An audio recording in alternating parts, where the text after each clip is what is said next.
پیش کرتا ہوں آپ کی توجہ کے ساتھ۔ محسن نقوی کی چند اشعار میں نے تسلیمات میں بھی پیش کیے ہیں لیکن مختلف انداز سے پیش کیے ہیں۔ یہاں آپ کے ذوق کی نظر کر رہا کہ الہام کی رمجھم کہیں بخشش کی گھٹا ہے، الہام کی رمجھم کہیں بخشش کی گھٹا ہے، یہ دل کا نگر ہے کہ مدینے کی فضا ہے، یہ دل کا نگر ہے کہ مدینے کی فضا ہے، اور سانسوں میں مہکتی ہیں مناجات کی کلیاں، سانسوں میں مہکتی ہیں مناجات کی کلیاں، آقا کلیوں کے کٹوروں پہ تیرا نام لکھا ہے، کلیوں کے کٹوروں پہ تیرا نام لکھا ہے۔ اور مصرے پر توجہ فرمائیے کہ آیات کی جھرمٹ میں تیرے نام کی مسند، آیات کی جھرمٹ میں کبھی یاسین کہہ کر، کبھی طٰہٰ کہہ کر، کبھی مدثر کہہ کر، کبھی مزمل کہہ کر، آیات کی جھرمٹ میں تیرے نام کی مسند، آیات کی جھرمٹ میں تیرے نام کی مسند، لفظوں کی انگوٹھی میں نگینہ سا جڑا ہے، لفظوں کی انگوٹھی نگینہ سا جڑا ہے۔ اور حضور کے حسن سراپا کا ذکر کرتا ہے، تعریف کرتا ہے شاعر، لیکن توجہ یہ رہے کہ کسی شعر پر اس کی تسلی نہیں ہو رہی، ہو بھی کیسے؟ اس لیے کہ سرکار کے حسن کا تذکرہ تسلی ہو بھی نہیں سکتی ہے، تسلی نہیں ہو رہی، تو جب آپ کی بھی تسلی نہ ہو، ایک بے یقینی کی سے کیفیت ہو کہ اس سے بھی ورا ہے، اس سے بھی ورا ہے، آپ کہتے ہیں کہ یا ایسے ہوا ہوگا، یا ایسے ہوگا، یا ایسے ہوگا، شاعر نے یہ انداز اختیار کیا، شعر دیکھیے کہ یا تیرے خد و خال سے خیرہ مہو انجم، یا تیرے خد و خال سے خیرہ مہو انجم، یا دھوپ نے سایہ تیرا خود اوڑھ لیا ہے، یا تیرے خد و خال سے خیرہ مہو انجم، یا دھوپ نے سایہ تیرا خود اوڑھ لیا ہے، یا رات نے پہنی ہے ملاحت تیری تن پر،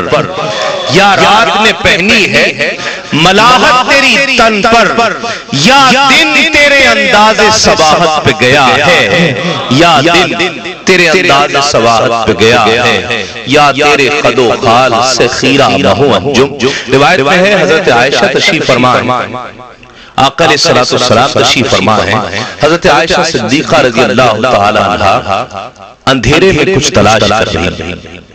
دیے کی لو جل رہی تھی، بجھ جاتی ہے، زمین پر کچھ تلاش کر رہی ہیں۔ آقا علیہ السلام فرماتے ہیں عائشہ اندھیرے میں کیا تلاش کر رہی ہیں؟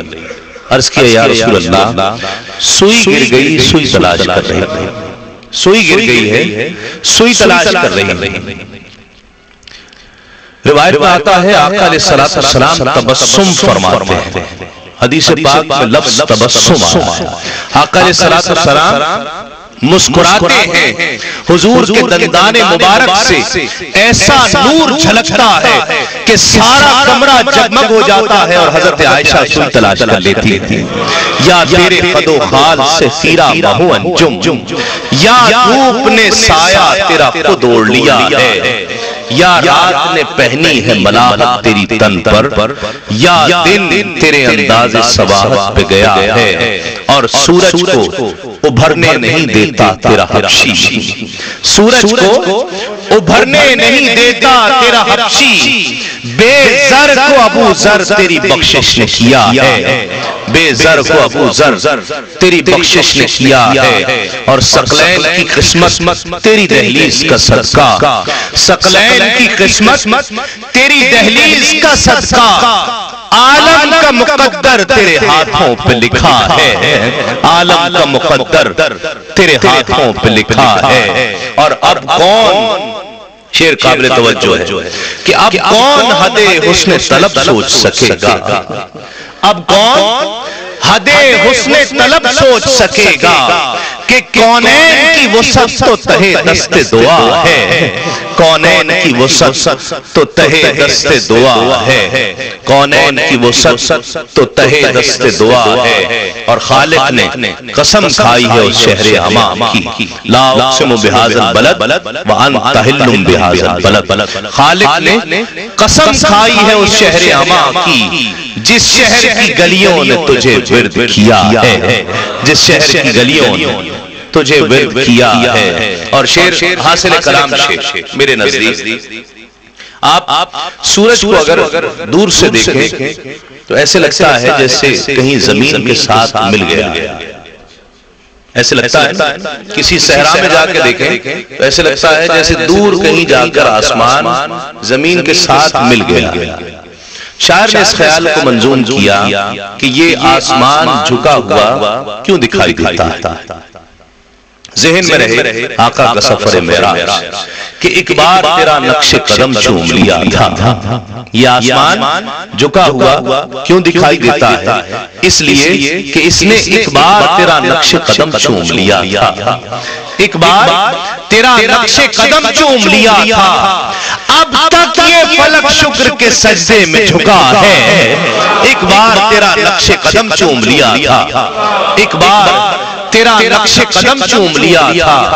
اب تک یہ فلک شکر کے سجدے میں جھکا ہے۔ اور شاید آقا علیہ السلام کی مدح بیان کر رہا ہے، بیان کرتے کرتے کرتے کرتے وقت گزر گیا، عرصہ گزر گیا، کئی اشعار لکھ لیے، لیکن اسے احساس ہے کہ میں مدح کا حق ادا نہیں کر سکتا ہوں۔ کیا لکھا؟ اپنی بے بسی کا ذکر کیا کہ اب اور بیان کیا ہو کسی سے تیری مدحت، یا رسول اللہ اب اور بیان کیا ہو کسی سے تیری مدحت، یہ کم تو نہیں ہے کہ تو محبوب خدا ہے، یہ کم تو نہیں ہے کہ تو محبوب خدا ہے، اب اور بیان کیا ہو کسی سے تیری مدحت، یہ کم تو نہیں ہے کہ تو محبوب خدا ہے۔ اور اے گنبد خضرا کے مکی میری مدد کر، اے گنبد خضرا کے مکی میری مدد کر، یا پھر یہ بتا کون میرا تیرے سوا ہے، یا پھر یہ بتا کون میرا تیرے سوا ہے۔ حضرت انس بن مالک نے پوچھا تھا کہ یا رسول اللہ قیامت کا دن ہوگا، سورج سوا نیزے پر ہوگا، نفسا نفسی کا عالم ہوگا، اس دن اگر آپ کو تلاش کرنا چاہیں تو کہاں تلاش کریں؟ آقا علیہ السلام نے فرمایا کہ اگر اس دن مجھے تلاش کرنا چاہو تو میزان پر چلے آنا، میزان پر میری امت کے اعمال تولے جا رہے ہوں گے، میں ان میں رب کی رحمتیں ڈلوا رہا ہوں گا۔ عرض کیا یا رسول اللہ اگر وہاں بھی نہ پائیں تو پھر کہاں تلاش کریں، پھر کہاں تلاش کریں؟ فرمایا اگر وہاں نہ پاؤ تو پل صراط پر چلے آؤ۔ میرے غلام اس باریک تلوار سے زیادہ تیز، آگ سے زیادہ گرم پل صراط سے گزرتے ہوں گے، میں انہیں ساتھ خیریت کے گزار رہا ہوں گا۔ عرض کیا یا رسول اللہ اگر میزان پر بھی نہ پائیں، پل صراط پر بھی نہ پائیں تو پھر کہاں تلاش کریں؟ فرمایا اگر پل صراط پر بھی نہ پاؤ، میزان پر بھی نہ پاؤ تو پھر حوض کوثر پر چلے آنا۔ میرے غلام پیاس سے بلکتے ہوئے تڑپتے ہوئے آتے ہوں گے، میں انہیں بھر بھر کے حوض کوثر سے جام پلا رہا ہوں۔ اب اور بیان کیا ہو؟ اے گنبد خضرا کے مکی میری مدد کر، اے گنبد خضرا کے مکی میری مدد کر، یا پھر یہ بتا کون میرا تیرے سوا ہے، یا پھر یہ بتا کون میرا تیرے سوا ہے۔